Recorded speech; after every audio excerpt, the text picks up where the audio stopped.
My husband and I have been married for 27 years. I was a very compliant wife. I've had lots of children. I've done all the right things. I wasn't the standard of beauty, I guess you could say. And so he would say things to me like, well, you're cute.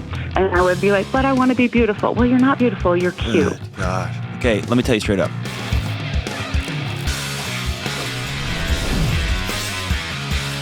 What's going on? This is John with the Dr. John Delony Show. Coming to you from Nashville, Tennessee, taking calls from all over the world. I'm a real person talking to real people who are going through real challenges. People who are struggling to fix their marriages, to heal their past, to deal with kid challenges, mental and emotional health, whatever you got going on in your life. For over 2 decades, I've been sitting with hurting people trying to figure out what's the next right move.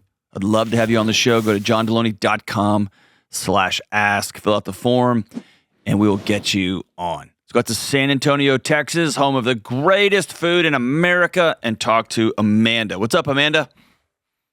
Morning. How are you, John? I'm outstanding. How are you? I'm great. I'm super excited to be speaking with you today. I'm really grateful that you called. What's going on? So my husband and I have been married for 27 years. We both were in the same high demand religion, and we have both eventually left it. I left it about 12 years ago. He's kind of gone back and forth, but he's completely out now. But I'm realizing I have lots of resentment around how he treated me while we were in the religion and then since.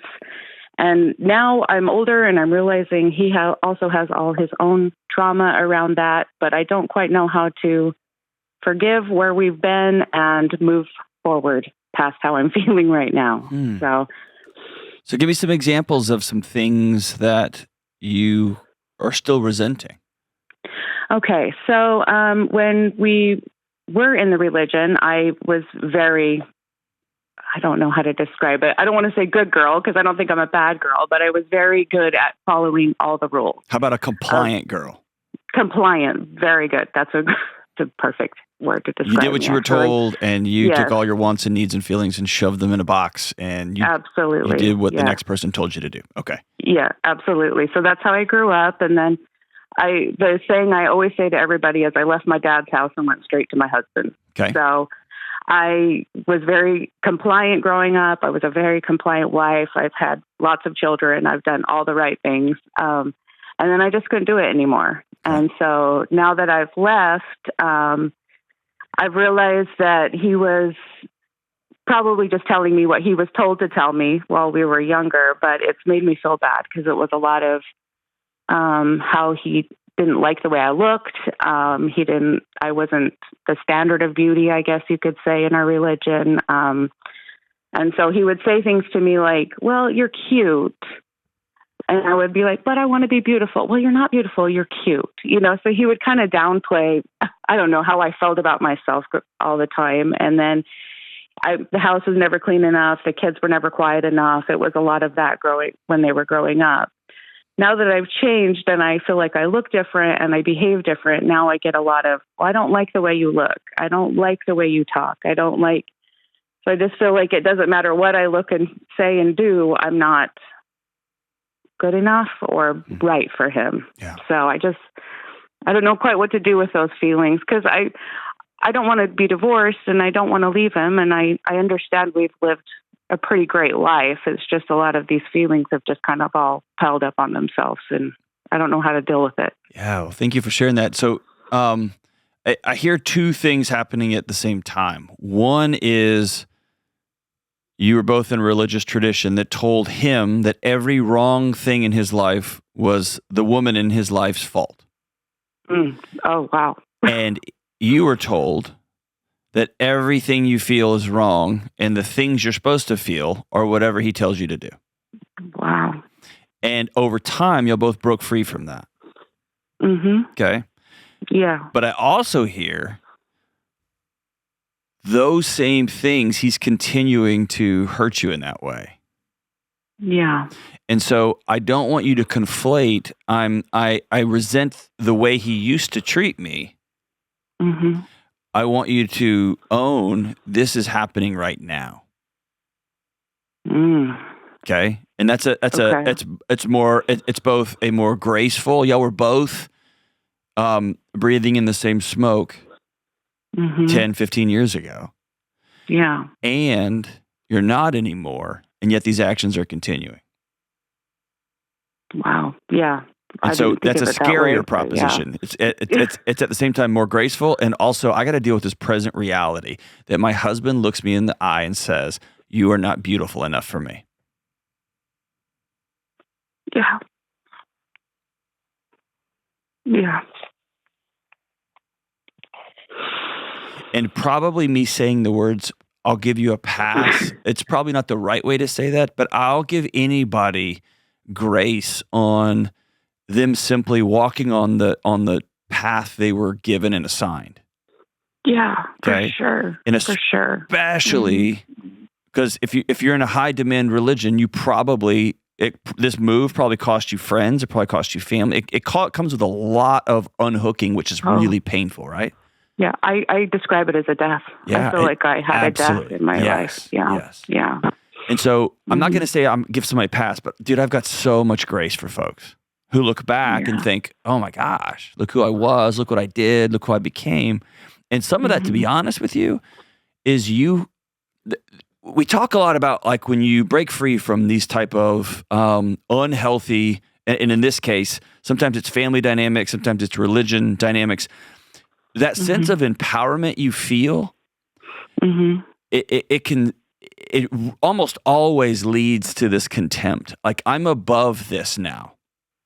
I figured out something and all of y'all hurt me and y'all were painful. And some of that's true, but here's the challenge. Most people don't do what I think is the next hardest step, which is forgive themselves. Wow. I never thought to do that. Well, often that discomfort we're still carrying around about what they did to me, also is, in a twisted way, I allowed this to happen. I signed up for this. I participated in this for 5, 10, 20, 30 years. Yeah. Right? And that comes with forgiveness and grace for the woman you see in the mirror. And none of it excuses where you and your husband are right now. Yeah. So tell me about the things he says, because what I hear is, and listen, I can be super wrong what I'm hearing, so I want you to help correct me. Okay. What I'm hearing is you just want this guy that you've built a life with, you want him to want you. Yeah. Tell me about that. No, that's absolutely it. That's absolutely it. I mean, about 4 years ago, I found out I had breast cancer, and he was so hands off with me. It was almost surprising to me how hands off. I mean, there would be nights I would cry myself to sleep in my closet because he would be so frustrated with me by how I was handling it. And tell me about that. Has made me feel. He would tell me that I was being too negative, or or it's not that big of a deal, or people have it worse, and so I would lay in bed and cry because I wasn't trying to be negative, but I also had to feel what I was feeling at the time. Absolutely. And so I would lay in bed and cry at night because I felt like I always had to keep it together, because unfortunately for me, I'm a people pleaser to the end. But so I would feel like I had to keep it together for everybody at work all day and my kids and yada, yada, yada. And then I would just want to be able to just cry in bed at night if I needed to. And he would tell me, you're going to die if you're this negative. You can't keep doing this. You're just being so negative. And good gosh. Okay, let me just tell you straight up. That's not supposed to happen like that. Okay. Like I'm doing my best to not get enraged inside my chest. Yeah. Okay. Mm-hmm. On your behalf. I just met you. Mm-hmm.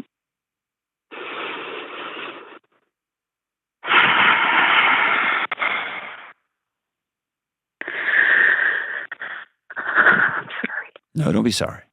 I'll just sit here with you for a sec. Because you've been lonely inside your house for a long, long time, haven't you? 27 years. That's right. Yeah.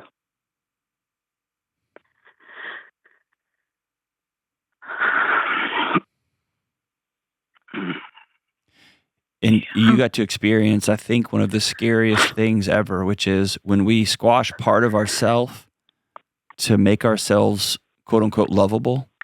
Mm-hmm. There's always a story we tell ourselves that when the chips are down, our spouse will stand beside us.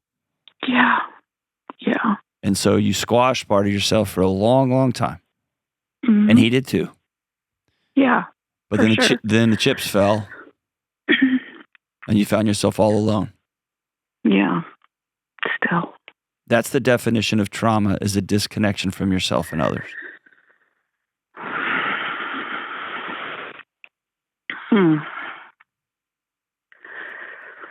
Now, here's my next statement. You can't control him.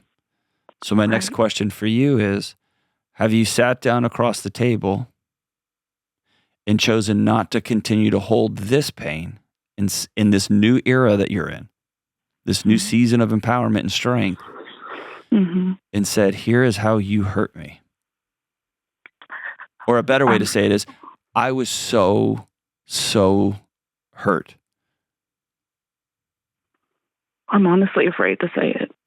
Tell me what that feels. I feel like anytime I've tried to be honest about my feelings, he can't hear me. That's not true. He won't hear you. He won't. Yeah, he won't hear me. He just gets mad about, and then he turns it into, I never do anything right, and I'm always a failure. And then I feel like I have to squash it again because I've made him feel some kind of way, and I need to fix it. So there's an old therapy saying there's a one up and a one down position. Okay. Mm-hmm. Sometimes it tends to fall across gender lines, although I'm watching it in real time shift, where men often hold one up position because they're just got bigger muscles and they can get loud and they can be ferocious, right? This is my house. This is the way we're going to do things. But there's also a way to take power over a household in the one down position.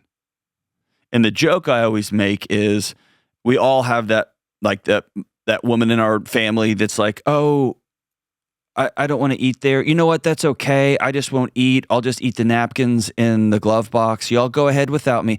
And it's a way that the whole family stops and goes, okay, where do you want to go? Right? It's the same capture of power, just done in a different way. And I'm watching more and more men take this on as culture has said, hey, you can't beat your chest and yell anymore because masculinity, like it's a poisonous version of that. What they're doing now is, I just can't do anything right, and you just hate me, and I'm such a failure. And then the whole house goes, you're not a failure, right? And it's the same move. It's just done on the other side, underneath the water instead on top of the boat. Yeah, and it's almost like I can't point it out because what is it? I don't. Yeah. Here's what it is. My body was at war with me, and you blamed me for making you uncomfortable.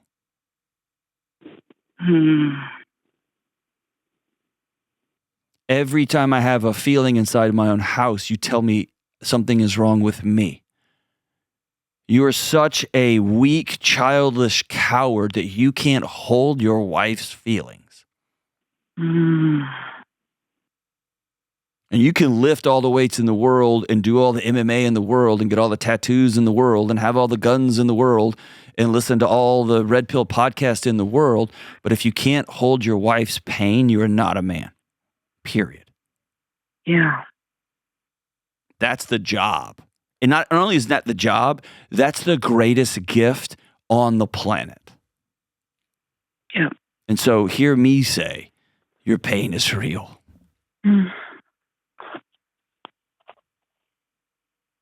Now, I've seen some people be successful, both men and women, by sitting down and saying, we need to have a hard conversation, and I'm going to ask you to act like an adult here. Okay. What does that mean? What is that? I'm going to say some heavy things, and I'm going to ask you to not retreat. I'm going to ask you to stand firm, and I'm going to ask you to finally listen to me. Okay. And I'm going to challenge you as best as possible to use I statements instead of you statements. Okay. Yeah, I definitely need to work on that. Okay. And somebody who feels perpetually attacked in their home with you, perpetually feels like a victim. Yeah. Versus, I had breast cancer and you blamed me for crying too loud. Yeah. I went through this many years of being told that my voice didn't matter. And I just want you to look at me and say, I'm glad that you're my wife.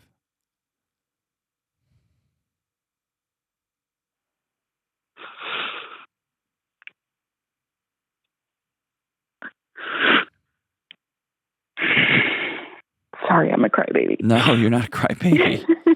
You're somebody who's got your emotions, rightfully so, because for a big chunk of your life, they told you God didn't like your emotions. And then the person that you were hitched to said, they make me uncomfortable, so keep them bottled up. They will bubble over. And here's what's, tell me if I'm wrong. Are there seasons, are there times when you just explode? And then he goes, see? Yeah, absolutely. Okay, that's what happens. Yeah. That's what happens when these things get just shaken up like a 2-liter bottle with the lid on. Intimacy I even go is crazy you. when I do that. Well, I know, but it's a way that somebody will point at you and make it your fault. And so here's what has to happen. You have to have a safe place right now. And I don't say safe like in the kumbaya nonsensical. I'm talking about a trusted person or group of people. Not that you can complain to and whine to, because that doesn't help. But a place where you can be heard and you can let your feelings out. Because feelings don't tell us the truth all the time, but they do have significant value. They are data. Okay. And so if that's not him right now, that is you once a week getting with a group of girlfriends. Not to say, my husband, it's to say, whew, I need to say in front of some people that I feel really lonely right now. I'm still scared to death that my body is going to kill me from the inside out. Yeah, absolutely. I still feel really lonely, even though my husband and I raised some great kids together. Oh. Okay. I can do that. And my hope is that if you look at your husband and say, you've got one job and that's to keep me safe and love me, that he'll rise to that occasion. If it's said in that direct of a way. I feel like I say this every show, but you're not crazy and your pain is real and your feelings are righteous and good. Okay. Thank you for saying that. I want you to write a letter to 22-year-old you. And I want you to tell her I forgive you. Okay. Okay? Because that girl was just doing what she knew. And you're kind of pissed at her, aren't you? Yeah, I really don't like her at all. I know. Hey, don't judge that girl. Let her go. She was just trying to make do with what she had, with what she knew. Okay.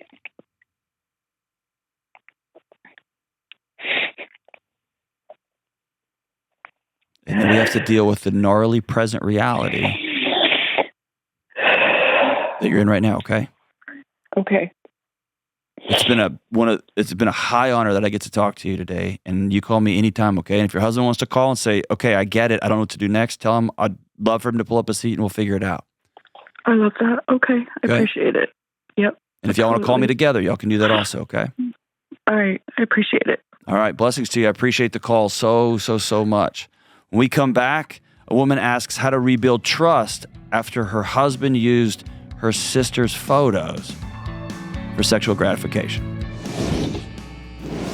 I've been telling you about Cozy Earth's bamboo sheets and pajamas forever, right? They are the best. They give you that kind of comfort that makes coming home from a chaotic workplace or a long day out in the wild a reason to exhale and say, I'm home. And now that the weather is cooler, I want to tell you about Cozy Earth's soft wash cotton sheets.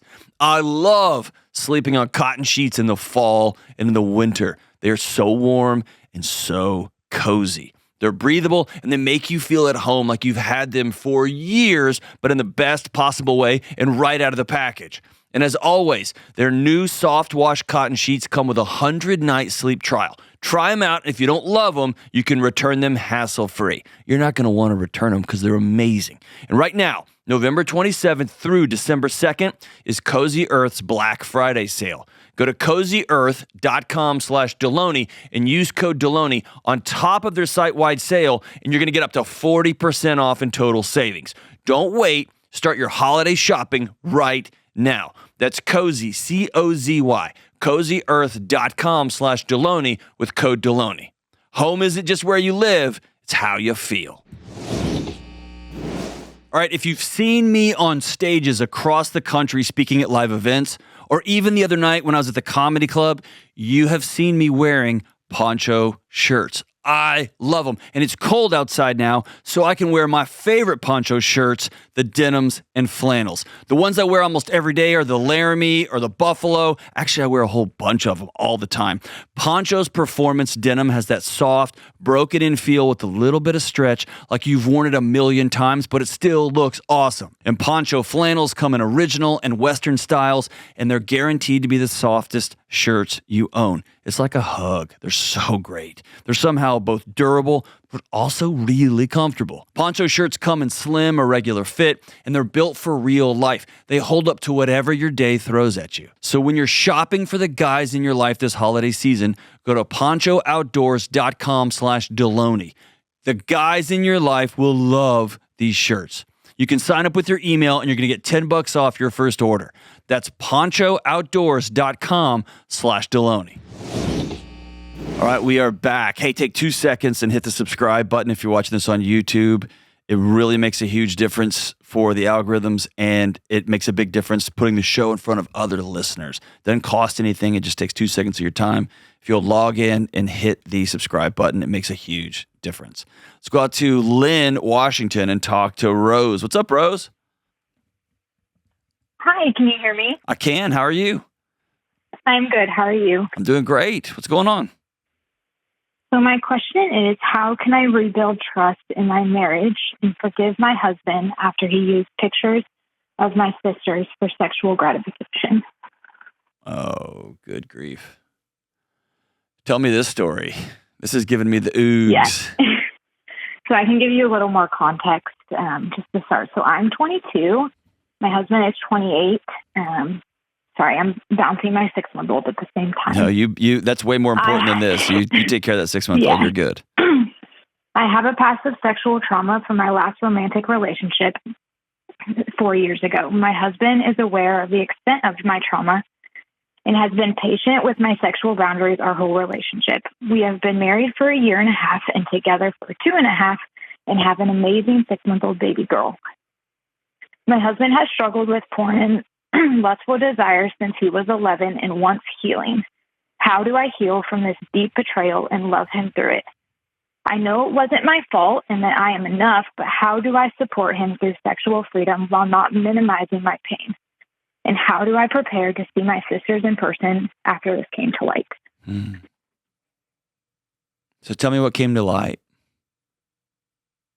Yeah, so it's been like 2.5 weeks since he told me, and I have known that he has struggled with porn prior to us meeting and a few times during our marriage, but he's been great the last couple months. So everything that he's told me in the last couple weeks has happened prior to us having our baby. And I saw a shift in him after that, just in leading our home and spiritual leading as well. But I told him like 2.5 weeks ago, we were going to buy a new car. And I was like, you don't seem to be walking a life of contentment. And there feels like there's distance and you're always seeking more. And I was like, I can tell that there's something. And I felt it for a while and my body knows that there's something. So I just need you to tell me. Hey, can I just stop you right there and say thank you? I was going to say congratulations, but that's the wrong word. Thank you for being a person who's experienced trauma, and out of that healing is learning to trust the data that your body is giving you about your environment. That's awesome. Yeah. That's what healing looks like, and I'm really proud of you for that. Thank you. It's been a lot of counseling and a lot of healing over the years. And so I knew. And so at first he was like, yeah, I struggled with porn. And he had told me back in December that he had been struggling. And so after December, we put precautions on his phone. He got into counseling, started meeting with leaders at our church. And so he had the accountability, but he's like, I didn't tell you everything. And so he was like, I masturbated to pictures of not just, at first it was just one sister, but over the last couple of weeks, he's been really honest. And I think the guilt has been killing him, and said it was multiple. I have 6 sisters, and so there is a lot. And he took their pictures off of social media. And so it wasn't anything that he took himself, but there's just been a lot. And even since, like, before we had our kid, he did tell me this week that he used to play video games. He sold his computer yesterday. Says, I'm done. I want to be honest about everything. But he would talk to girls on Discord, just seeking attention. And so I think that is everything so far that has come to light. And I know he's doing the work. He's met with our church pastors. He's met with a counselor. But it's just like, I just can't get the images out of my head. Yeah. Yeah. It's usually not helpful to classify things as worse or, like not good and worse and worst, right? Yeah. But there's a personalization, right? Because there's something about like masturbating to nameless people on some porn site, right? And yes, absolutely. that can feel like a betrayal and frustration, all that. But then there's coming up, right? I mean, you're in the holiday season, and we're recording the show, but it's going to be out in the middle of the holidays when you and him are going to be in the same room as them, right? Yeah. Yeah.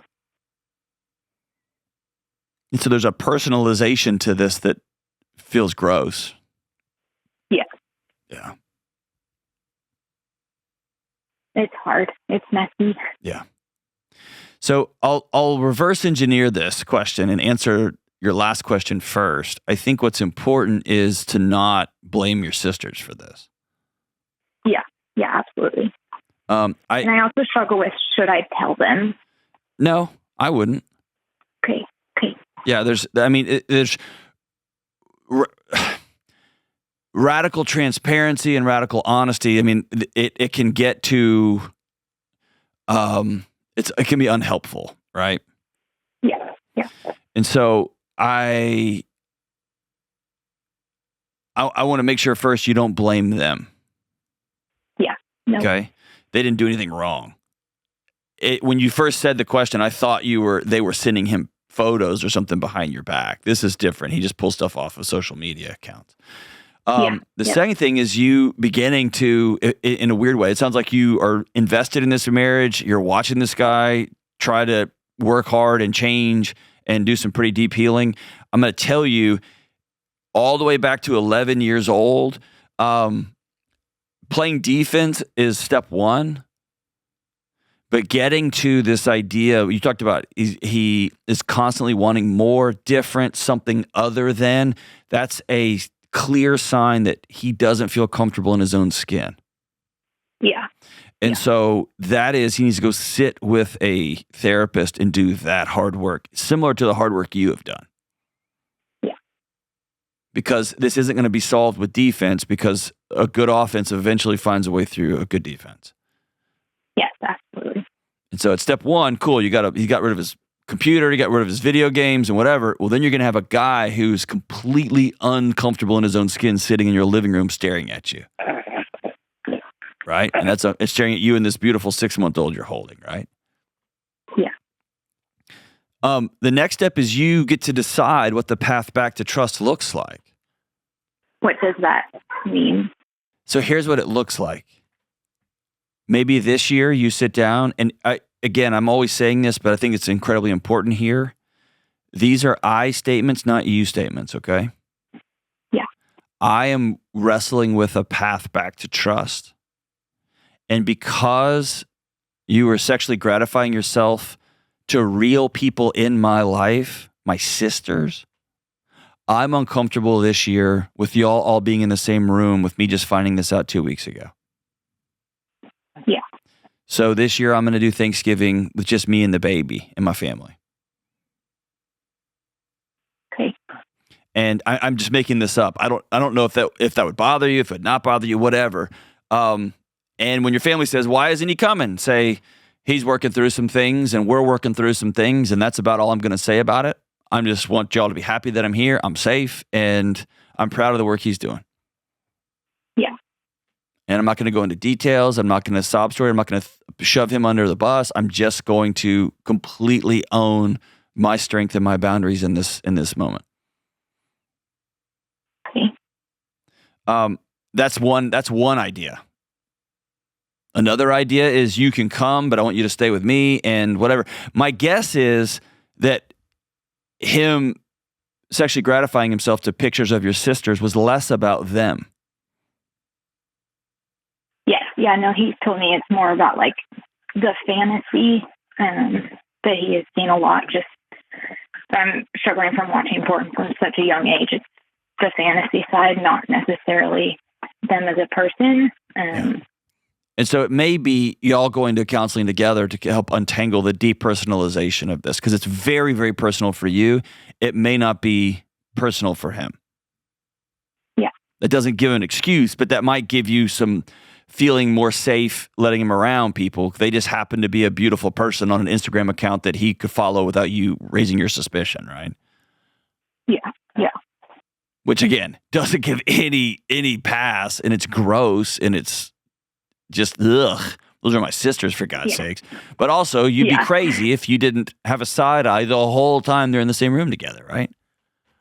Yes. Yeah. And we're super close too. So I have talked to him about possibly not coming. Okay. But I also told him I'm really scared that when I see them, I'm probably just going to break down crying because we are so close. And they're going to be like, what the heck?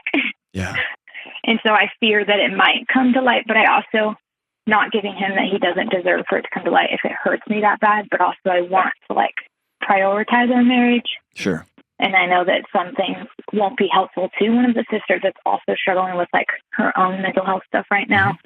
Tell me about, well, hold on. You are taking a lot of responsibility about how everyone else is going to feel. Yeah. And if you try to rebuild a path to trust, making sure everybody else is okay, you're not going to come with a clean path. Yeah. You're going to put a bunch of actions down, and people are going to follow those actions, and you're never going to feel like you're in a place where you can trust again because you outsourced the outcomes of some of those actions.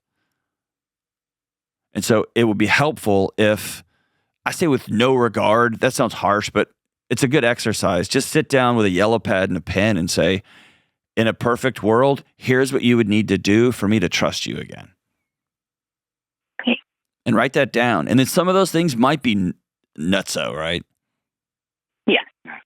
Like, you have to walk around with the blindfold on for the rest of your life. Like, whatever those things are. But this is going to be a weird thing. I hesitate to use this because it might be the wrong analogy, but hopefully you'll give me some grace. If somebody's struggling with an eating disorder, they can't just never eat again. Like, it's the hardest mental health challenge to overcome because you have to make peace with food, right? Yeah. And so in a similar way, you can't just avoid each other forever. There's going to be some place where I'm going to have to head into this anxiety. Real quick before I let you go, tell me about why you think you'll break down in tears when you see your sisters.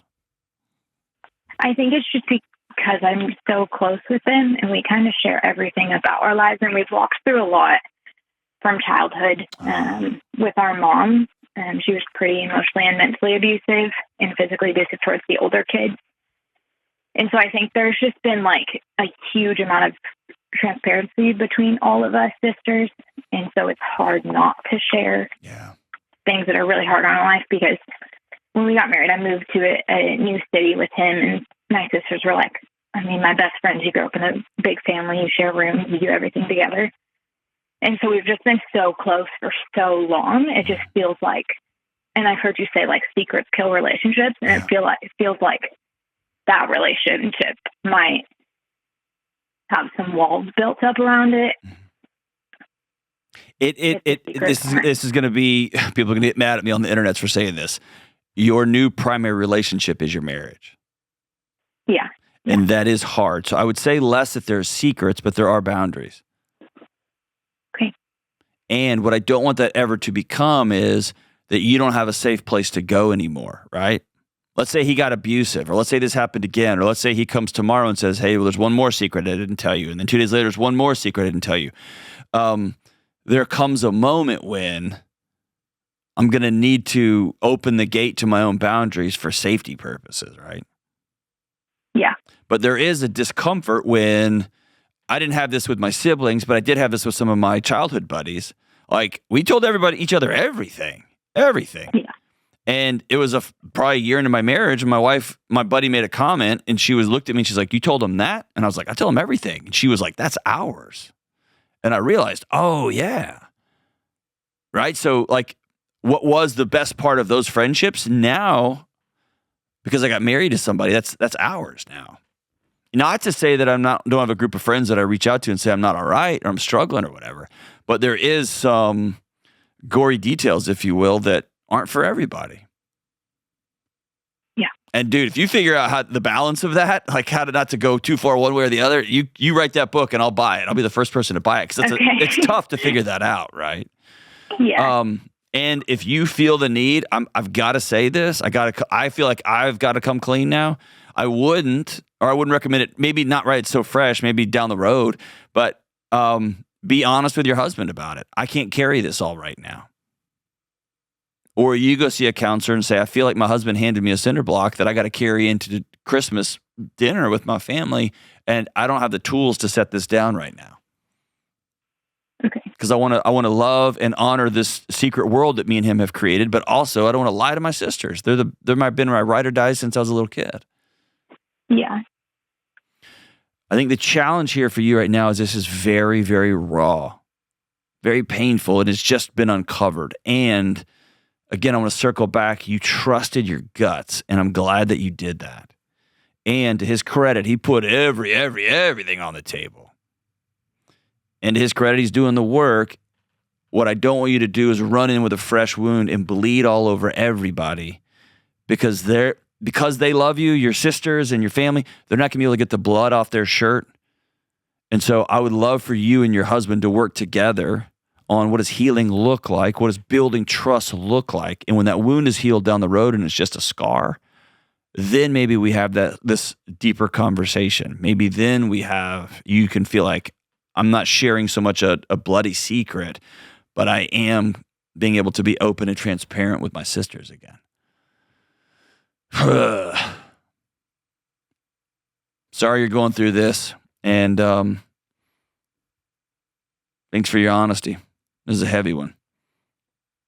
But I will say this, the fact that he's willing to do the work, that you're willing to do the work, that y'all both believe in redemption, and you both believe we're clearing the deck and we're moving forward, it gives me high hopes for your long-term outcome, and survival of your marriage. Not only survival, but it's going to be a good marriage. So thank you for sharing it with me. Thanks for sharing your hurt with me. When we come back, a woman asks how to rebuild her marriage after her repeated emotional infidelity. This is amazing. Montana Knife Company has just joined the Dr. John Delony Show team. Everyone who listens to this show knows that me and my son are big hunters and fishermen. We're big outdoorsmen. And everyone also hears me talk about how my wife is one of the most amazing cooks on the planet. And for years, the only knife company that I've used is Montana Knife Company. I've bought countless Montana Knife Company knives with my own money. These knives are designed, tested, and built by real hunters and real cooks. My family and I use these knives everywhere, all the way back in the deepest parts of the woods and in our own kitchen. When you first pick up a Montana Knife Company, you can feel their perfection and their quality. They're razor sharp right out of the box. They're the easiest knives to sharpen over time, and they're the toughest knives out there. My grandkids and great-grandkids are going to fight over who gets to keep these knives long after I'm gone.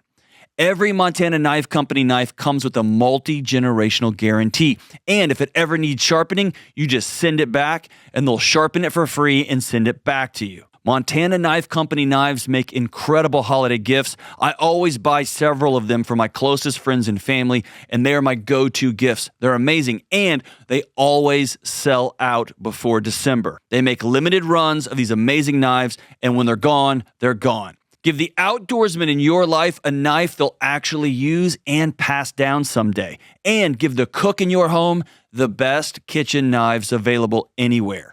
Montana Knife Company knives are proudly made in the United States of America, and I'm telling you, you will not be disappointed. Go to montanaknifecompany.com to see what's available right now. That's montanaknifecompany.com. All right, let's go to Austin, Texas, and talk to Emily. What's up, Emily? Yes. Hello. How we doing? Doing all right, I think. I guess so. A little nervous. Yeah, what's up? Well, I Cannonball. don't even know what to say. Just tuck your knees and jump. It's into the water's deep. Go for it. Well, me and my husband, we've been together for 20 years, and I have had multiple instances where I've reached out to other men. Usually it was online and stuff like that, but recently it was a little bit closer to home, and I texted his brother. Ooh. So it's like I said, we've been together 20 years. I cheated in 2013 online, sent two guys pictures, and they got found out because one of the guys ended up telling my husband. He's like, I don't know why, but he just did anyways. And I cut contact with both of them for the majority, but then I did stay in contact with one of them for the last 10 years. I had phone calls for the last 10 years with this guy. And it was only like occasionally, every couple of years, we would make a phone call, like, how you doing, whatever, because he was on the other side of the country. And hey, let me ask you this: why don't you just leave your husband? Because I love him like a lot. Like I really, really do. He does everything. Like he's freaking perfect for me. Like we're perfect for each other. We really are. Like that's 20 years I've been here. I know, but you're super not. That's the challenge. I don't want to leave him. I want to be here. Like I don't want anybody else. I really don't. Then tell me this. Why don't you want to be you? I mean, I do want to be me. I'm just weird. I like being weird, and I celebrate that, and embrace that. It's just I don't know. I can't believe you said that. Like, I want to be with him. Like, I think that you want to you love the safety and you love the security of it all. I mean, of course, but I love him too. I know, but you reached out to his brother. You reached out to family friends. You reached out to strangers to get your heart rate up, for that excitement, to feel desire, to feel deviant, like that. It's like, oh, we shouldn't be doing this. Mm-hmm. And so my stock answer would be, if you loved him, you would sit down and say, hey, we've established safety in this relationship. I want us to establish, like, practice, have fun with play and desire, and get our heart rates up and have fun and be a little bit, eesh. Instead, you left the house with that. You didn't honor him enough. You didn't love him enough to be honest with him about those things. Or maybe you have been, and he just said, I'm not into it. I'm out. No, he was trying, and I wasn't. The more he was trying, it like pushed me away, and I don't know why. It's not that it pushed you away; it's that you left. That's what I'm trying to get you. It didn't. He didn't push me away. It did push me. Like the ex was like, talk to me, like, let's go out, let's go have fun, and I'm just like, I don't really want to go out. Like, and I don't know. And what I'm trying to get you, like, and it might be pain related, okay? So I want to honor it, but I'm not going to back down from this chief thing. You're avoiding reality here. Yeah, for sure. That's what I was doing for I know, the last 6 months. you're avoiding it with me. And that means you're avoiding it with yourself. Because if you love this guy and he's perfect, and you want him and you want to be with him, you don't call his brother. Yeah, I know. You don't hurt somebody that deeply to get your heart rate up 30 beats a minute. Yeah.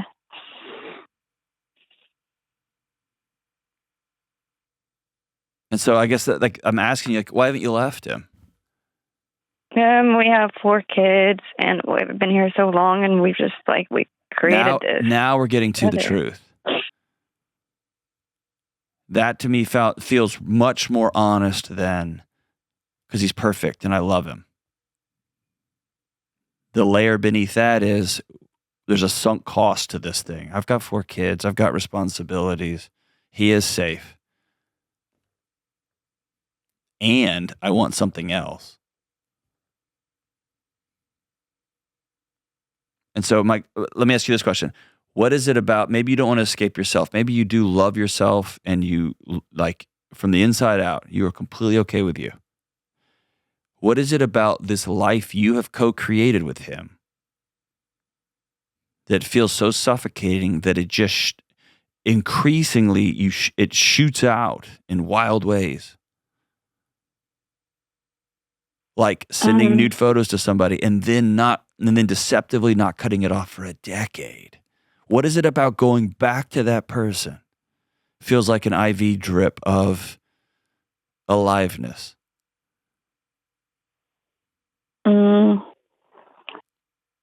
Well, see, with that person, the last 10 years wasn't even like that. It was mostly, to me, I was like just a friend. That's not what that guy ever wanted, and I understand that. But to me, it was just like somebody on the other side of the country I'm going to keep in, check in, and we didn't even do that for the last 10 years. I know that.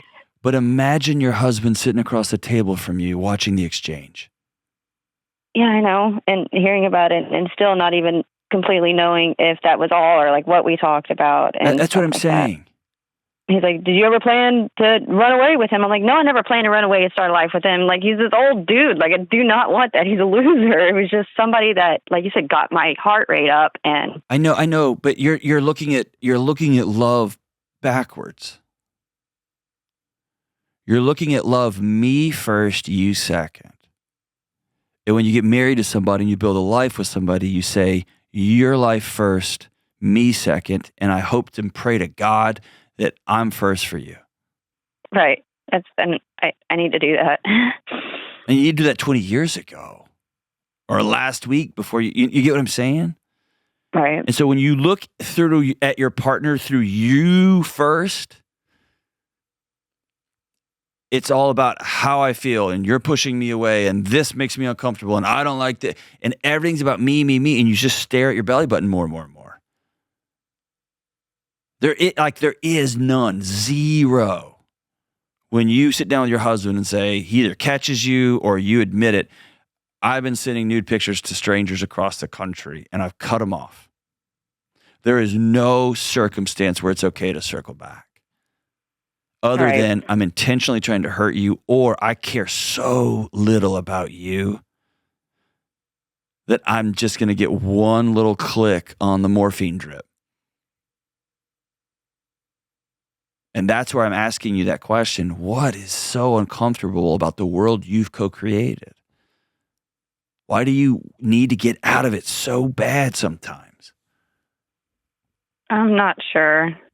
I'm working on that. Just started with a therapist.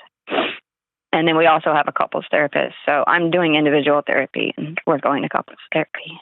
Okay, I'll just tell you on the front end, therapy's awesome and great for digging into like what is happening inside of my guts, inside of my chest when I do these things. But before you walk into a therapist's office, you have to make 2 commitments. One, you will tell a therapist, both your couples therapist and individual, 100% of the truth. And I think that's really tough for you because it hurts, doesn't it? I can though. I mean, I can and I have, and I've said everything. It just doesn't feel like it to him, and I understand that because I lied for so long. He's got 2 decades. Yeah, there you go. And the second thing is before we get to the why is this happening and what is a ironclad, this cannot and will not ever happen again. I know for sure it can't and it won't. Okay, but then you look at him and you hold both of his hands and say, I surrender. He gets to make the path back for trust. And you have to decide whether I'm going to walk that path or not. And what has happened is you've done these things over the years, and then you tell him what's going to happen next. And he's beat down and he's exhausted and he's heartbroken. He says, okay. And what has to happen now is you take a knee and surrender and say, you make the path back to trust. I'm in. And it might look like, right, I have a brick phone with one number in it. It's mine. I'm being ridiculous. Yeah. I'd say, we don't have internet at the house. You throw your laptop out in the street and we run over it with a car. But he gets to decide what the path back is. Yeah, he's in my phone. He's got everything right now. So I know, but he's not going to be able to go to Thanksgiving without side-eyeing you and his brother. He's not going to be able to breathe. And so maybe it's you saying, I have thrown a grenade in the middle of your family. I'm going to opt out. I want you to go Thanksgiving with your family this time. Well, we pretty much host the Thanksgiving. It's at our house. So Okay, it's really, there's no avoiding it. No, there's no such thing as no avoiding it. Your marriage is in too desperate of a place. And if you'll allow yourself, you're in a really desperate place. Right. Because either you're in a marriage you don't want to be in, you're in a life that you've co-created that you no longer want to be in, or you are really, really frustrated with yourself and you don't know where to turn. Both of those avenues are a desperate place. Right. Push back and challenge me if you think I'm wrong.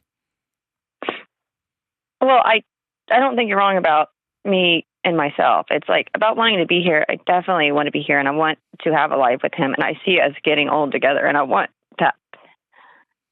I guess it's just myself. Okay, what give me the run up. Give me the 2 weeks before. He was at the house a lot, working out in the house and doing stuff in the garage. He was just around a lot. And you were into him? I guess. I don't. But see, that's just an evasive thing. Yes, I was having feelings for my husband's brother. Yeah. It's weird, and it's not I don't know why. It's not weird.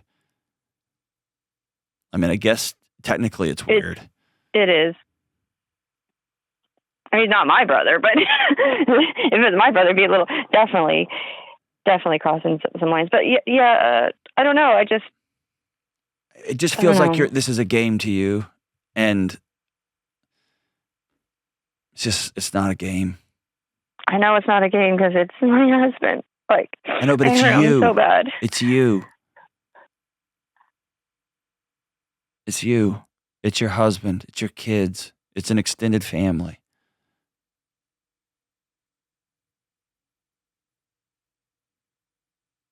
And it's okay to see somebody who comes over and be like, man, that guy's really attractive. Or I like being around that guy. But I'm married to him. And so I need you to be done working at the house. Or I'm going to leave. Or I'm going to go talk to somebody. I'm going to put my phone away. Those are decisions adults make. If I'm walking down the sidewalk with my wife and some beautiful woman walks by, I can acknowledge, man, she's beautiful. And I keep walking. I can turn and gawk at her. I can secretly behind my wife's back get her number. But I committed to my wife. Yes, I know. And I need to have self-control. I know that. I just have to do it and be committed and be here. I was on birth control for 2 years, and it really messed up my hormones. And then I came off birth control. And as soon as I came off birth control, everything came flooding back, including those kind of hormones. So it was just like... Yeah, but hormones are a context. They're not an excuse. I know they're not, because I did it before birth control as well. And it's just... Like so I said, I was muted for 2 years. I get that. I get that. Then tell your husband, buckle up, buddy. Right? He knows already, obviously. This is what happened. He already knew. As soon as I was going off birth control, he was like, are you going to cheat on me again? And I was like, no. I'm not trying to laugh, but I'm trying not to cry. I got that. I totally get that. I get that. That's the way I handle it too. There's a what I would call a reckoning of reality that has to happen. Which is this sense, and I want you to do it with a therapist, not by yourself, because it's really heavy. But it's this sense that I betrayed myself, and I betrayed this man who's given 20 years of his life to me. And if he's got if he's abusive, he's whatever, you got to be honest about that stuff too. But he sounds like he's a great guy. He is great. Okay. And I find myself escalating this thing. Now I'm going after his brother. There's a reckoning that has to happen. I got to stand in the ashes of reality. Because now he can't call his brother to come over and help us some stuff. And yeah, he's got a reckoning with his brother, but he's got a reckoning with you. And it's you fully not only taking verbal ownership. I did this thing, and I don't want it to ever happen again. You're going to have to sit and feel it. I betrayed myself. I betrayed him.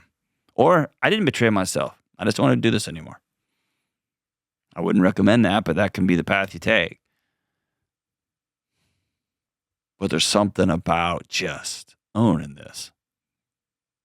And then making some really powerful declarative statements. I will never do this again. And I take a knee, honey. You get to decide the path back to trust, because I've blown it up too many times. I've been an untrustworthy spouse. Will you still have me? And if so, what does the path look like? Because I'm all in. Or I'm not. I'm not all in. And you get to make that choice. You still have agency here. But it's not a game. And it's not whoops. And it's not, the hormones made. It's not none of that. That you're making some choices that now you got to look the guy that you love in the eye and say, I hurt you again. I got to own it. I got to ask you, will you still have me? Keep doing the work, Emily. Keep doing the work. Got a long, long way to go. We come back. Everybody's heading into the holidays. If you're listening to this episode right now, you're in the middle of the holidays. And if you're like millions and millions of folks, you have found yourself in holiday chaos, I got an idea for you when we come right back. All right, I'm excited to tell you about a new sponsor for this show, Cove.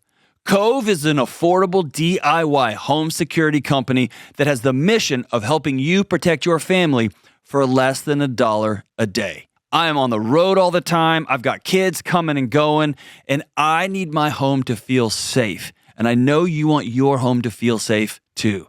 Cove cameras stream live video and audio directly to your control panel and your phone so you can see and hear what's happening in your home in real time. This clarity and control over your home can help you get peace of mind. It's super helpful if you have kids at home so they can see who's at the door without opening it. You can see who's coming to your house when you're not even there. It's amazing. With Cove, you customize your security system through a quick online quiz so you only get what your home actually needs. Setup is simple and it usually takes like 30 minutes. This is a great way for you to protect the people you love without breaking the bank. And every system comes with a 60-day risk-free trial. Right now is the perfect time to get Cove. Cove is offering an exclusive Black Friday and Cyber Monday sale for my audience. Visit covesmart.com and use code Delony at checkout for up to 80%, yes, you heard that right, 80% off your first order. That's covesmart.com. Use code Delony. All right, so you know my show is sponsored by BetterHelp, right? I could think of no better moment than right now to consider calling somebody. You are in the middle of holidays, right? The holiday financial stress, the holiday relationship stress, the holiday in-law stress, the holiday political stress, all of the madness, travel. Even if everything in your life is aligned, you still have to drive across the country or make plans or get out of school early, all the chaos. Last year, we got thousands of emails from folks who were in the holidays and who either had gone to see their parents or their in-laws and had cut them off. These are adult kids, or senior parents who are cutting off their adult kids. Never before has there been more families cutting each other off for a million different reasons. You don't vote right. I don't like your spouse. Your kids aren't acting right. I get to do this. I get to yell at your kid because it's my grandkid. I want you to eat macaroni and cheese. I don't believe in the food that whatever. Families are cutting each other off. And I don't care if you're justified or you're just throwing a temper tantrum or what. Family holiday stress is really difficult. It's hard. It's hard to navigate. And it's hard to step outside of an in-law's garage and call your counselor and then get told, all right, cool, we can see you in 6 months. We can see you in 3 months. Or to call your friend who's also at their in-law's house being like, I can't tell somebody this is going on. And they're like, dude, take a number. You should know what's going on at my house. This is one of those prime opportunities to call my friends at BetterHelp. You get to talk to an actual licensed therapist within 24, 48 hours. Somebody who is skilled at helping you navigate whatever holiday stress is going on. And I know this sounds like a long infomercial. I guess it kind of is, but I want to give you a tool for someone to call when the holiday stress gets too heavy. When your spouse looks at you and says, I don't care what you think, we're going to see my parents. And you think, but they were abusive to you, or they say this to our kids, and they say, I don't care, we're going. Or when someone says, I'm not going to see your parents, having somebody, before you cut everybody off, before you draw a bunch of thick lines and make a bunch of false boundaries that are going to be tested and pushed and run over, call my friends at BetterHelp. BetterHelp.com/Delony gives you a discount, gives you 10% off, I think, of your first month. Call them. Call somebody who knows what they're doing, a professional that can walk you through this situation and who can be with you when you get home. Don't just rush to throw grenades this holiday season. Pause, exhale, and call somebody who can help. I love you guys. We'll see you soon.